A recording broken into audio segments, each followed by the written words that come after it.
look good, so we're going to go ahead and start. Okay. One quick, word of introduction to the workshop today. This is technically the first of two parts. Next week, we're going to talk about taking better lecture notes. It's really hard when a teacher is talking full speed, and that's pretty much how they all talk, to know what to write and how to write it, and it just gets very confusing. One of the reasons that this is part one is because if you're not mentally in the room listening carefully, you can't take good notes. And so many people struggle with their concentration, with their listening skills. So the idea is we want to try to get that stronger today. And then if you're able to be back next week, I'll teach you how to actually physically write notes in a way that might be different than what you do now and might be better, might be more helpful. Okay, so that's kind of the idea. Okay, here's what I want to say to begin with. Whenever students see the title of this workshop, Improving Your Listening Skills, I get some really interesting responses from people. People look at me and they say, "You're going to teach us how to listen?" And I said, "Well, actually, yes." And people say, "Well, I already know how to do that. I've been doing that all my life." And hearing and listening are not the same thing at all. And most people, as I said, are really not good at it. And we're going to talk about that to start with. But here's my little quick introduction to this whole thing. And that is, I talk to students really often. And I don't know if this is going to sound familiar to you, but I talk to students and I go up to one and I say, "Do you ever have a hard time concentrating when somebody's talking to you?" And here's their answer. "Wait, what?" And they, "Okay, good. You come with me to the workshop." People's ability to concentrate is kind of scary. And so what we're going to do is we're going to start with problems. Don't want to think about those too much, but there are a lot of reasons why people have a hard time concentrating. We're going to talk about three of them really fast, and then we're going to focus on solutions. It's always nice when there are twice as many solutions as problems. Too bad life isn't quite like that, but anyway, that's sort of encouraging. So out of all the reasons you might think of why a person has trouble concentrating, some of those are going to be addressed over here, but I want to show you three of them. And what I'd like to have you do while I'm explaining these is to figure out something for yourself. I'm not going to actually ask you. I just want you to think about it. Which one of these three are you guilty of the most often? In other words, it's your personal weakness. And one thing I know for sure, this might surprise you, I know, even though I don't know anybody in here really, I know that all of you suffer from all three of these. And how can I know that? It's because you're a human being. You'll understand as I go through them, okay? So the first one, which is a major problem for a lot of people, is what's usually referred to as pseudo-listening. Okay, and what does pseudo mean? Yeah, it means false or fake. Okay, so the question is, do you ever fake listen? Okay, and if you say no, then you're either the greatest listener of all time or you don't understand what that means yet. But let me give you an example of it, and then you'll realize, oh yeah, I do that, whether it's some or a lot. When I teach a class, at any given moment, everybody in the room is in one of three categories related to this issue.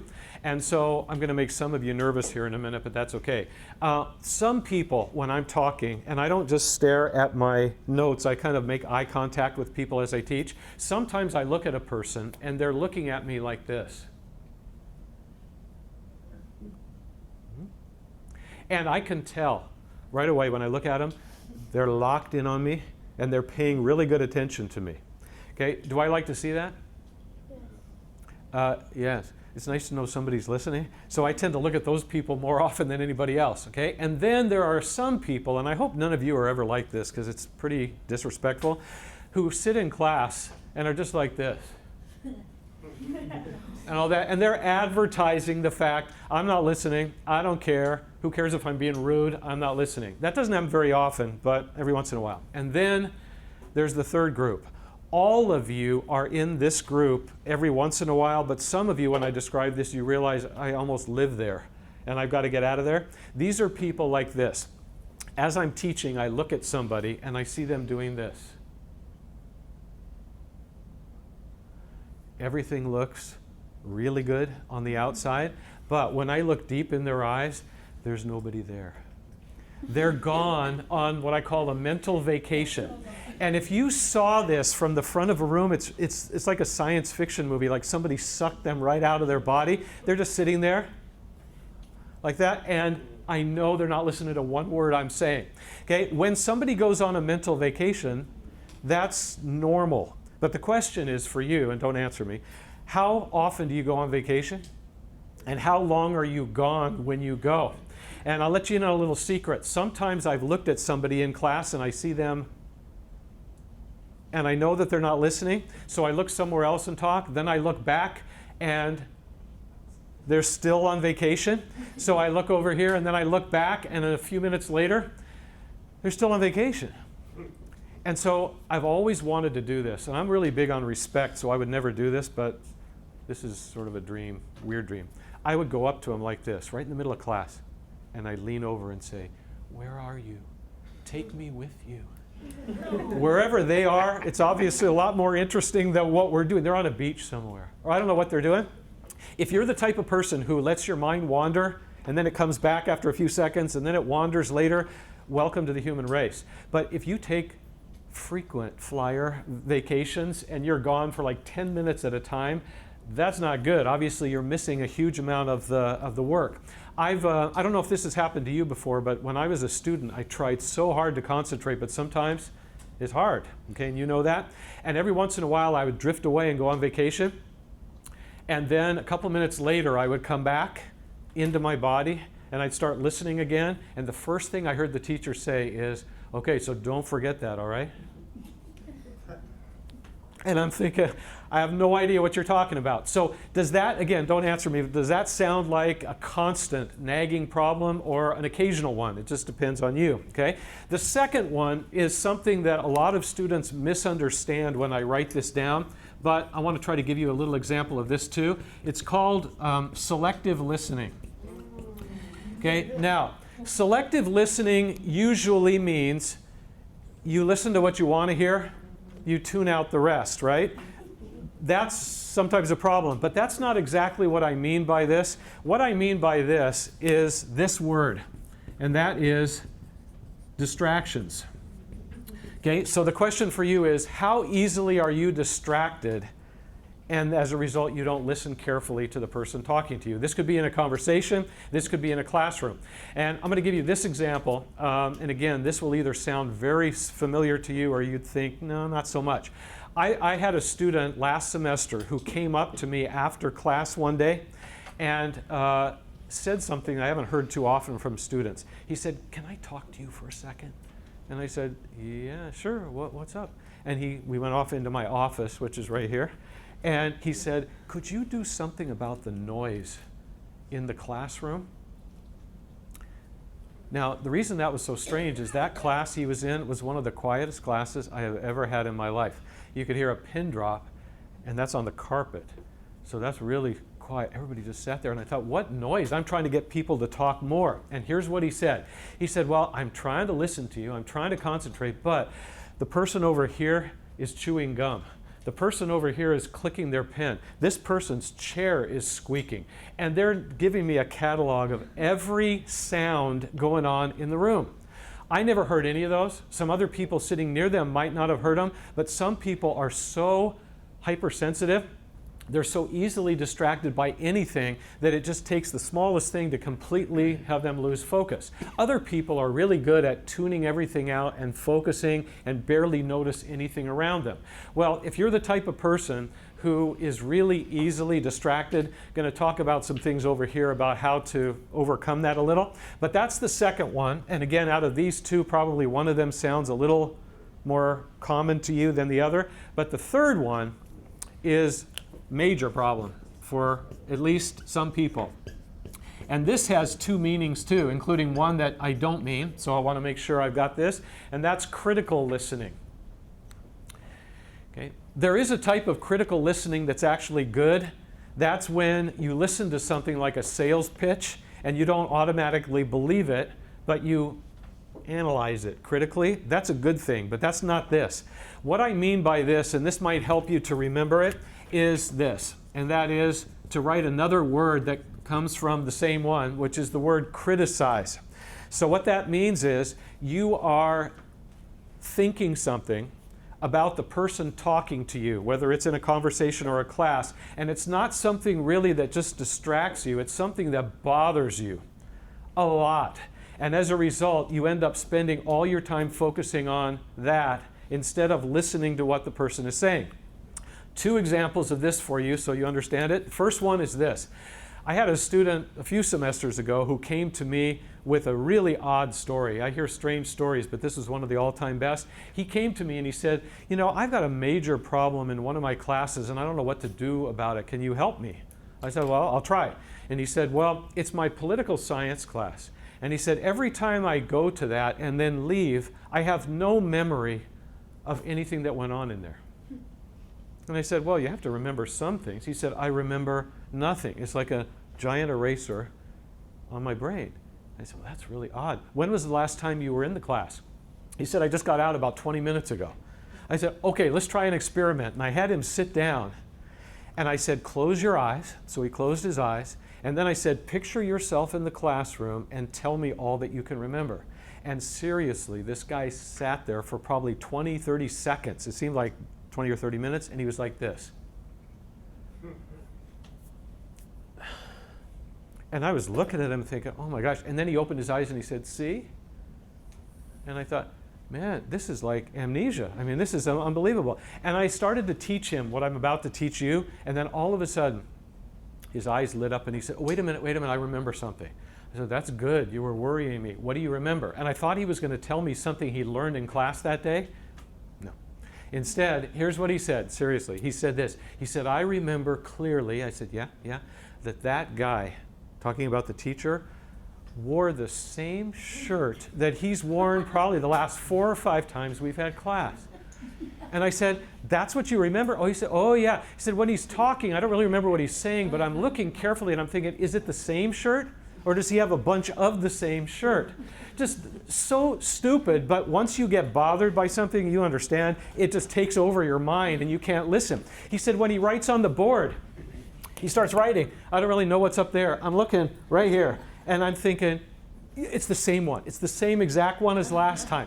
Well, if you allow something that's really stupid or something really extra kind of bad to bother you, you have no hope of listening the way you need to. Some of you have had teachers before who did something like this. They expressed a really strong opinion about religion, about politics, about something that wasn't even really related to the class, and it really was not only the opposite of what you believe, but it bothered you, kind of offended you. And people who do that, they spend the rest of the class meeting like this. And they completely lose the ability to just put it away and to concentrate. I hope you're the type of person who doesn't automatically get really critical of people about everything, but it's human nature and it's not that hard to do. So the trick is being able with all 3 of these to figure out how to eliminate them or at least minimize them. Okay? So again, you want to try to settle on one of these 3 that you think is your biggest struggle, and then once you do that, that's part of the solution. Okay? So we're going to talk about the 6 solutions. There are more than that, but these are the ones we're going to focus on for the rest of the workshop. The first one is really easy, but it has great power to it. This doesn't seem like a big deal to a lot of people, but it really, really helps. And that's the word awareness.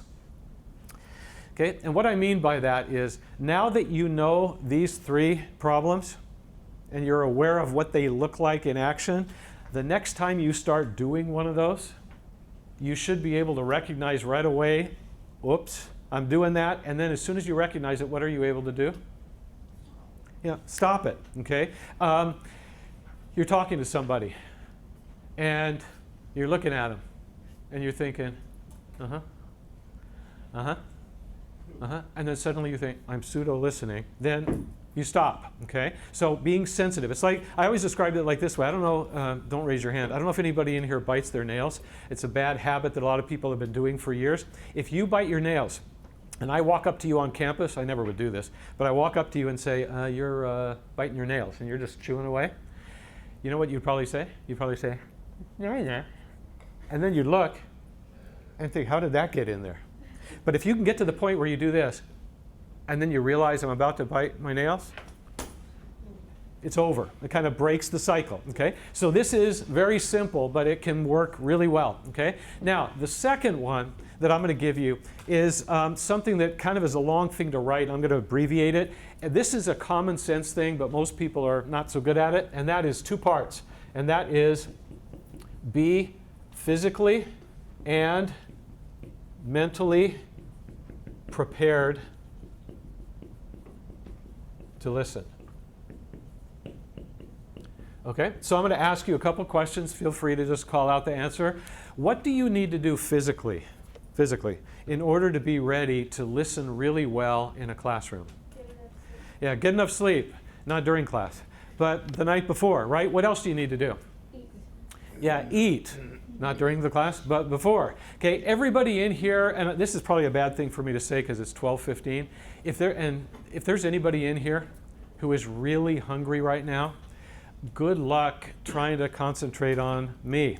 If you're really tired, good luck trying to concentrate. If you're tired and you're hungry, I'm not even sure why you're here, but it's tough, okay? And everybody here has had the experience before of sitting in a class and 5 minutes after it starts, your eyes are starting to close already because you hardly got any sleep the night before. And most college classes are an hour and 15 minutes to 3 hours or whatever. It's exhausting to sit there and try to concentrate for a long period of time when things are perfect. But when you're tired or you're hungry, it's almost impossible. So as much as is within you, you go ahead and take care of this ahead of time. I've had students say that when they got really hungry, and again, I don't know what you're like, but you'd be the weirdest human being I've ever met if this wasn't true. Usually when you get hungry and time passes, what happens?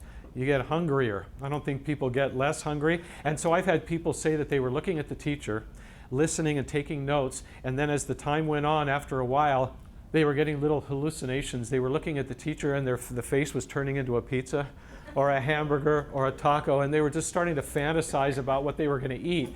Well, it's all over at that point, okay? And so this is the physical part. And by the way, think about one thing for me, and that is, and again, not to shout out to me, if you have one class this semester that is the hardest for you to be interested in or to stay awake in, and for example, that class meets on Tuesday and Thursday at whatever time, then what are you supposed to do on Monday and Wednesday night?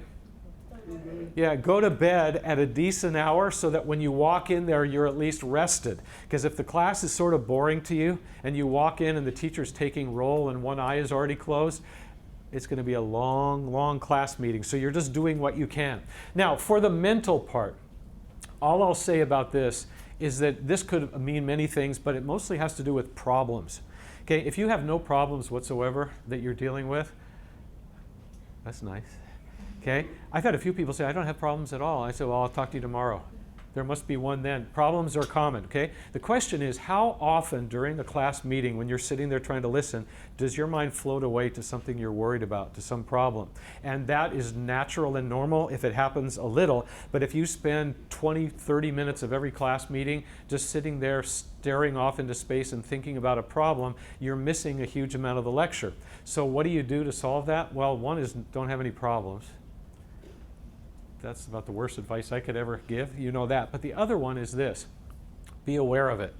I always tell people this. It's a stupid sounding thing, but it can work. I used to walk up to a classroom when I was in college and I had problems like you. And I would imagine leaving them outside the door, kind of like I'm leaving an umbrella out there. And then when I walked in, I would look at all 4 walls and I'd just say, for the next hour or however long, this is the world. This is all that exists is in here. Nothing else exists. And I would sit there and I'd listen. And then when all those problems start coming, I'd say, oh, no, that doesn't exist. And I try to push them out. And sometimes it was like ping pong back and forth. But again, you're just trying to do the best you can rather than letting that just sort of take over you. Okay? So that's the idea of being physically and mentally prepared to listen. The third one, which is a pretty simple idea too, but most students I find have the wrong approach here, is to set a goal. All right, so I'm going to ask you this. Every time you walk into a college classroom and you sit down and you get ready to listen to the teacher, what is your goal supposed to be related to the topic of the day? Understanding is good, but how about with this? How carefully are you supposed to listen? You know what some people say? I say, what percent of all the time that you're in class are you supposed to listen to the teacher like a laser beam? And I've had people say, well, maybe 51 or 52% if they're good that day. What's the answer supposed to be? What percent? Yeah, people are saying 90. Like, aren't you impressed with that? No, that's not it. It's 100%. Are you ever going to be able to do that? No. Okay, but the idea is this. And again, think about the way you live your life. Okay, almost everybody, since we live in an entertainment age, when you sit down to be entertained by watching TV, for example, and you turn to a program and you're excited about it, if it's not good at all, it's boring you, what do? Yeah, you either change the channel or you turn it off, right? Some people look at teachers like entertainers, like they're coming to a comedy club or watching something on TV. I hope he's good today. I hope she's interesting today. And so they just sit back. Okay, let's see, entertain me. And if after 5, 10, 20 minutes you're thinking, boy, this is just not doing it for me, then you can't do this. Okay? That would be nice, huh? Everybody turn to the teacher like that, and then they have to leave and another teacher come in. That's never going to happen. You have to stick it out. And again, I've had people just say, well, I couldn't pay attention today. Why? It just didn't interest me. So your whole point is, I'm going to go in there and I don't care what I have to do. I'm going to pay attention perfectly 100% of the time. And if you end up aiming for this and you fall a little short, which you will, and you end up paying attention 80 or 90%, that's better than almost everybody else in the class. If your whole thing is, well, it depends on them, it's all up to the teacher, then you're going to be all over the place. So it's your personal responsibility to go in and do what you can to get interested, even if the lecture is not. Okay, I know that sounds hard sometimes, and I know it is. Okay, I'm going to go ahead now while I'm getting into the next couple, and I'm going to give you one of these. And can you pass 1, 2 or 3 rows back? Front half and back half. Okay, so when this gets to you, I want you to keep listening to me. This is a listening workshop, but with one eye and one ear, I want you to go ahead and fill that out and pass it on to the next person. Okay, the fourth one of these solutions is this. It's more than one word, but here's the question. Where is the best place to sit in a classroom to have the best chance to pay really good attention? The front. And oftentimes I get somebody in the back of the room. Front, man. Yeah, front, okay? So all the people in the back are experts. Yep, there it is. There's the best place right up there. Some people almost look like, well, I'd sit in the front, but I can't afford the really good ticket, so I'm in the back. You can sit in the front, okay? The idea is to sit in the front and center. So I'm going to ask you a really quick question first before I explain why.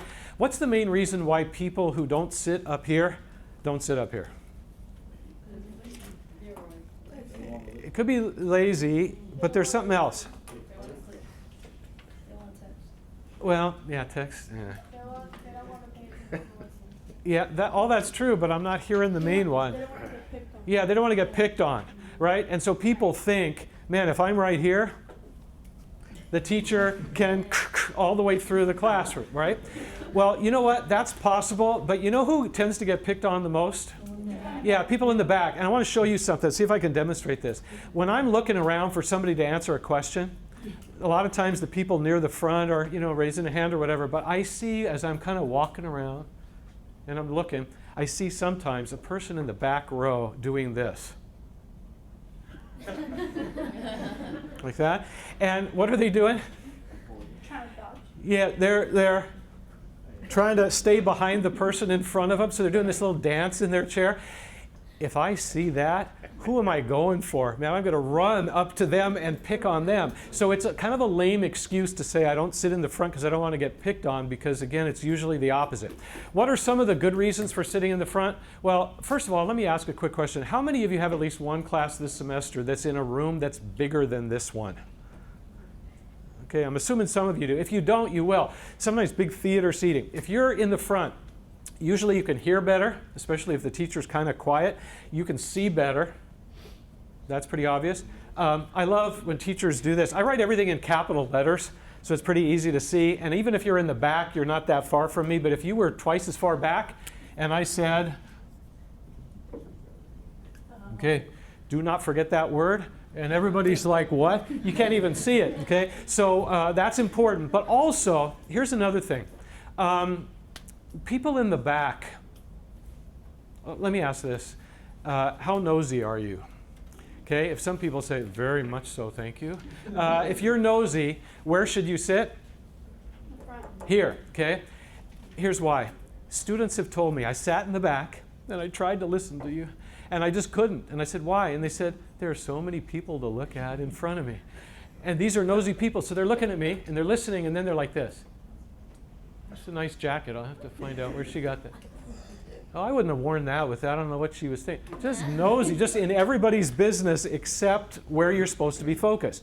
I've had students before say they sat in the middle to the back part of the room, and they said once class started, they didn't even notice anything around them. It's like everything went black except for the teacher, and they concentrated great. So if that's you, you could sit wherever. But if you're the type of person, again, who's distracted really easily, and it's just one little movement. I've had people say that somebody, all they had to do was adjust their glasses, and they looked at them, and they're just looking all over the place.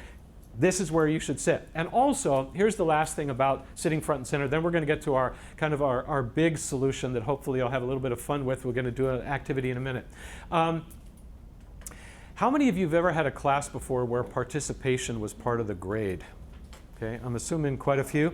Okay, if you're an outgoing person, no problem. But if you're really shy or nervous at all about like speaking in class, that's terrifying. Well, you have two choices. If you're really shy and you never like speaking in front of the class or answering a question or anything else, you can either say, well, I'll just get a 0 on all those points and try to do well on the rest, which is not so good, or you have to figure out a way to get some courage going. Best way I know to get courage, sit in the front. What is a person who is sitting in the back and who starts to talk and is being brave, what are they most afraid of? People looking at them. Yeah, people turning around and looking at them. Well, I've had people in my class say, okay, it's the first time they've ever raised their hand in like 12 weeks. And I'm so excited. And they say, yes. And they say, the answer is, and then they look around and everybody's doing this and they're, never mind. And then they practically go into a shell. When you're sitting right here and the teacher asks a question, you can kind of pretend like it's just the two of you. Now, if the teacher's really scary, that doesn't help at all. But if the teacher's okay, and I know you hear everybody coughing and breathing behind you, but if you can't see them, it tends to build courage. And so in a class like that, it really tends to help to move up for that reason, okay? And again, harder to fall asleep when you're in the front row. I've had a few people prove me wrong on that. I'm talking and they're right there, like that. But usually it's harder, okay? And you feel kind of more like you have to pay attention in the front, which is a good thing. Okay, so here's the big one for the day, okay? One thing I want you to get out of all of this today is that even though you've been hearing all your life, listening is not the same. It's a skill, just like playing an instrument or playing a sport or anything else. And if it's a skill, then that means you could get better at it. Okay? How do you get better at anything in life? What do you have to do? You have to practice, right? Now, if you don't know the right way to do something, you could practice 10 hours a day, you'll never get any better. But if you learn the right way and you practice, you're almost guaranteed to get better. Well, this is the big one, and that is practice. I want you to practice listening. And I've had people look at me and say, practice listening? How do you do that? You go up to somebody and say, go. And then like practice, like how do you practice? Well, we're going to do a little activity now, and I want you to treat this as a real challenge. I want you to have fun with this, but I want you to see if you can do it. It's not easy at all.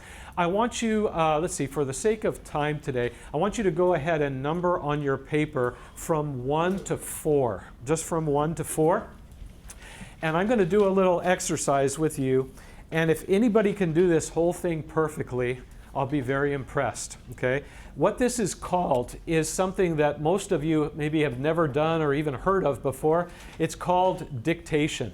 And what that means is I'm going to read a sentence to you. And I want you to have your pen or your pencil ready, okay? But one rule during this exercise is you're not allowed to write anything while I'm speaking. That's cheating. Okay? So I want you to listen to me read the sentence, and then as soon as I finish saying it, I want you to write it on your paper. Okay? But here's the other rule. You have to write it exactly word for word the way I say it. Not your own version of it or anything else. It has to be 100% perfect. And so that puts a little pressure on you. The first sentence I read to you is actually going to be very easy. Every other one after that is going to get harder. How does it get harder? Yeah. Longer, okay? So it's like I'm taking your brain and I'm trying to stretch it like a rubber band, okay? Having you hold the words in there long enough to be able to then write them down perfectly, okay? And I want to again just ask for total silence during this because it requires concentration. So here we go, and I'm going to only read it once. I can't repeat anything because it's a listening exercise. So listen first and then try to write it fairly quickly, but exactly, okay? Here's number 1. Everyone at the game wore a red shirt.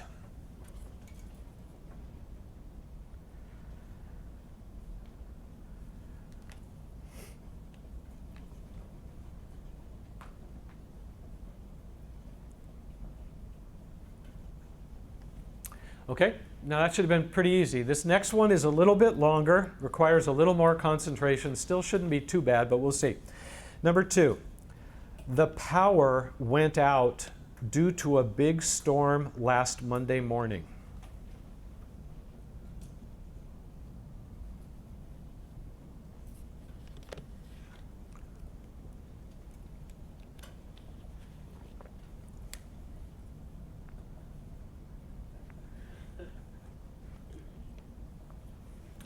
Okay, number 3, still a little bit longer. So again, concentrate and do the best you can at being perfect with this. Here's number 3. He usually eats 2 soft tacos and a burrito whenever he goes to Taco Bell.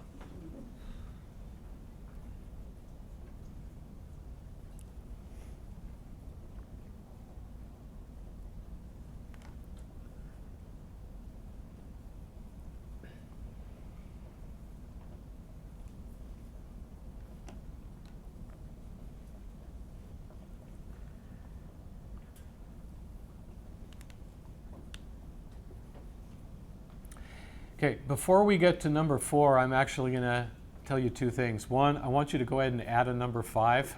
I know you don't want to, but I'm going to have you add a number 5. I'm going to really give you a workout here. And then the other thing, I'm going to ask a really, really big favor. On number 4 and 5, those are the longest sentences, so they require a lot of energy, effort. I want everybody to do this, and that is be totally silent. Okay, and the reason for that is when I've done this with classes before, I get to the 4th or 5th one and somebody listens and they start writing and their brain dies and they sit there, and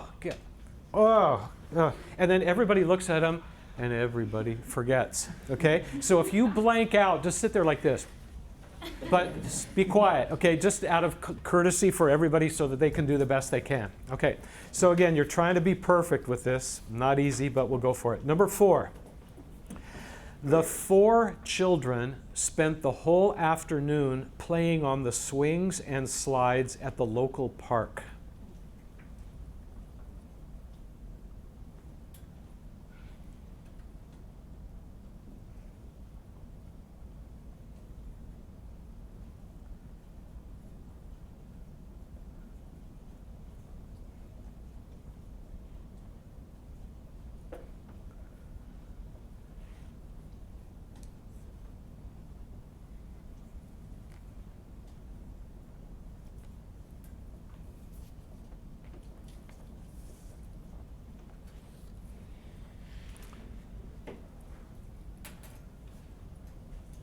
Okay, you did a good job of being quiet on that one. That's good. One more. This is the longest one. And if you're already saying, that's it, I'm out, thank you. Have a good attitude toward this. Try to do the best you can. Here's number 5. After running 4 miles on the beach, the young woman walked another mile in order to cool down and then went home.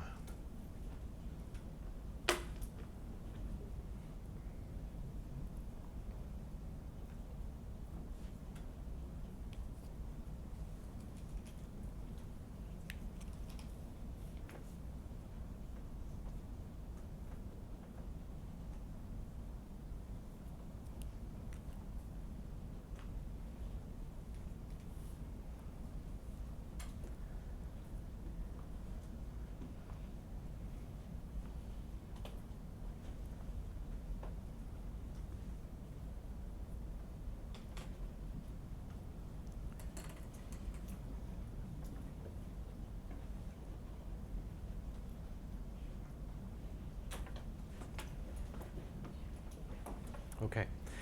Before we go back over these so you can see how you did, I wanted to just tell you one thing. I love watching you do this. I used to do things like this on your end. It's much more fun up here. And one of the things that I usually notice, and I'm going to exaggerate it a little, sometimes by number 5, here's what a student does. They listen to me say it. It's a long sentence. And they start writing, and then they do this. And they just start creative writing. They're writing this wonderful story. It's not what I said, but they're just kind of writing. Creative writing's good, except not on this, and I'm going to tell you why in a couple minutes. So I'm going to go back and read the sentences again. I want you to look carefully at what you wrote. You have to be a hard grader on yourself, okay? So if you made one mistake, if you put instead of the, it's wrong. It's got to be exactly right, okay? So number 1, everyone at the game wore a red shirt. Number 2, the power went out due to a big storm last Monday morning. Number 3, he usually eats 2 soft tacos and a burrito whenever he goes to Taco Bell. Yes.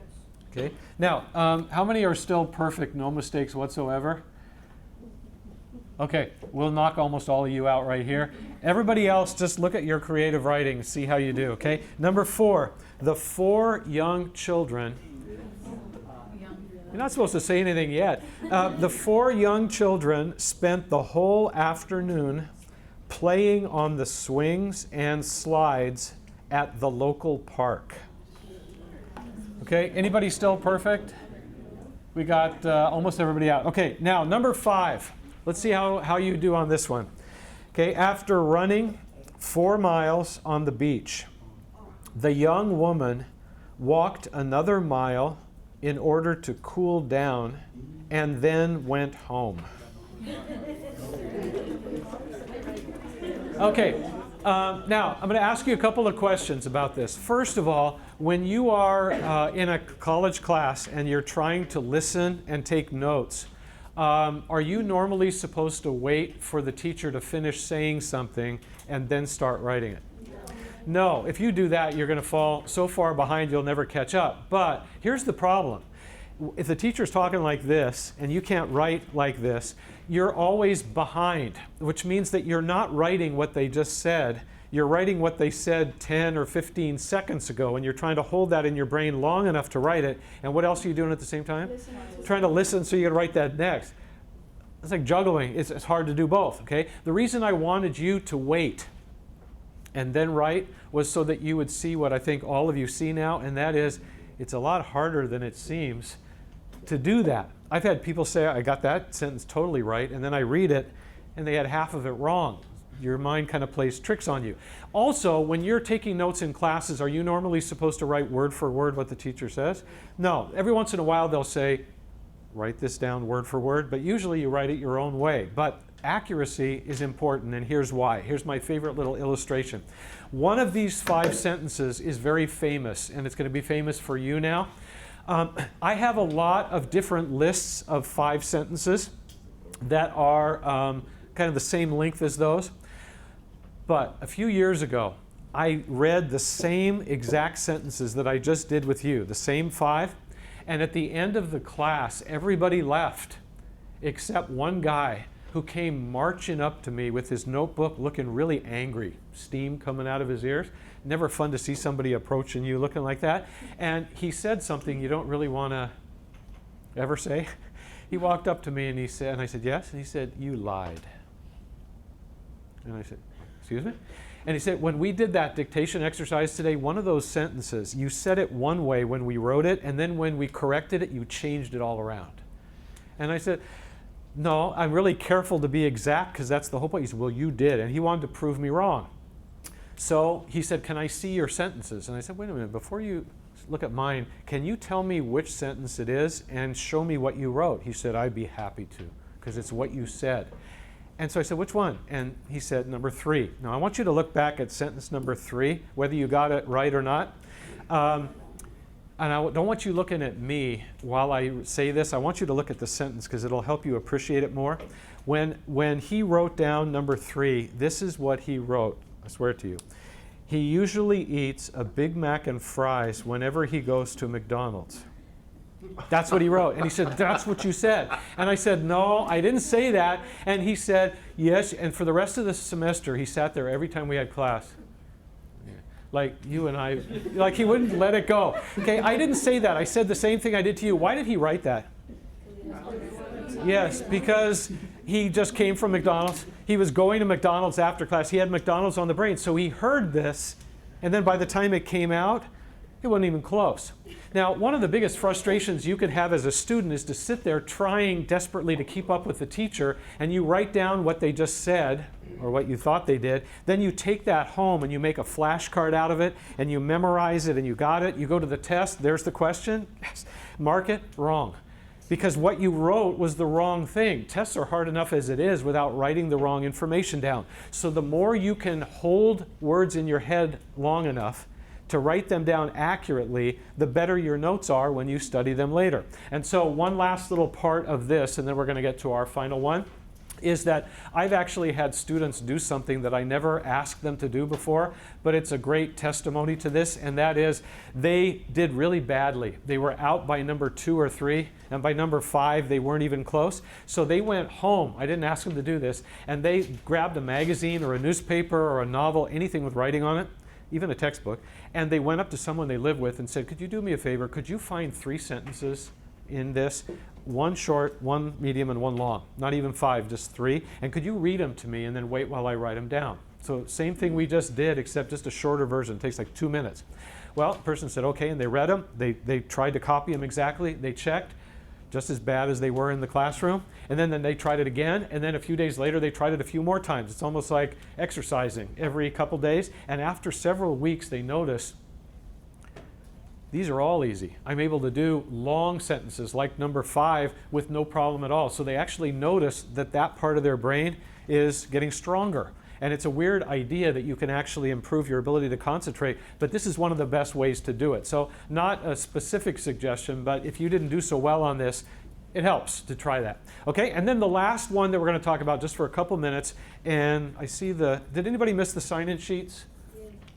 In this, okay, so go ahead and take this, and I want to take a quick look. Well, I don't know why I'm looking. Trick it. Okay, so I will email later. I want to have you write down one more, and I'm going to just sort of demonstrate this to you, and then we'll be all set.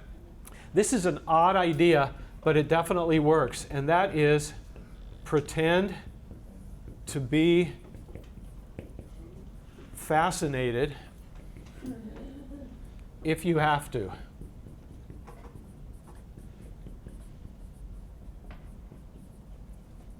Pretend to be fascinated if you have to. What does that mean? Well, I'm going to demonstrate something here. What is fake listening called again? Yeah, pseudo-listening, and we said that's a problem. People say, well, wait, is it a problem or is it a solution? It kind of sounds like the same thing. It's not the same thing at all. Remember, pseudo-listening is where everything on the outside looks good. And you're not listening to one word, okay? Pretend to be fascinated. All right, I want to have you look up here for a second. Let me get this all the way. Okay, I want to demonstrate something. If you're sitting in a classroom and you are listening to the teacher and you are like this, okay, what message is your body sending to your brain? Yeah, this is pathetic. When is this going to be over? This is the worst thing ever, right? When you are like this, what message is your body sending to your brain? Yeah, this is the greatest thing I've ever seen in my life. This is so fantastic, I can't believe it. Those are opposite, right? Well, if you ever find yourself in a class and you're in the position like that, and you're thinking, well, let's see, we got an hour left. Oh boy. And you're looking around, you have 2 choices. One is just to go to sleep and give up, which doesn't do you any good, and it's rude to the teacher. But there's another thing you could do. What is that? Yeah, fake it. Okay? Sit up, lean forward, get eye contact going with the teacher, and act like what they're saying is the greatest thing you've ever heard in your life. Now, one reason you do that is because it's respectful to the teacher. Okay, teachers know that not everything they teach is going to be interesting to everybody. I mean, you know, it's just realistic. if I ever see a student in one of my classes who's starting to lose eye contact, drool coming down, whatever, and they're just kind of losing it, and I see them do this, that's the most I could ever ask of anybody, because it means they're trying, right? But also, your body can fake out or trick your brain. When you're like this, all signals are fall asleep, right? When you're like this, all signals are this is great, and the war begins. You're like this, and your body is saying, look at me. This is the greatest thing ever. Your brain is saying, no, I don't think so. I think this is boring. No, look, it's really fascinating. And this battle goes on. Guess who wins sometimes? Body. The body. And you can actually start getting more interested and paying more attention just by physically changing your posture. Leaning forward, not like this, but leaning forward, and eye contact and facial expressions. What happens to people's facial expressions when they get bored? Yeah. That's what happens, right? So get something going, and even if you have to fake it, okay? And it's amazing what that can do. And I'm going to tell you one last thing that's a warning, okay? I never used to say this, but somebody almost gave me a heart attack last semester by telling me something, so I'm going to tell you this. This is what we'll leave with.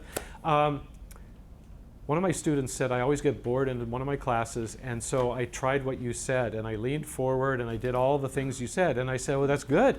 And did it help? Oh, no, I got in really big trouble. And I said, how can you get in trouble doing that? That's a good thing.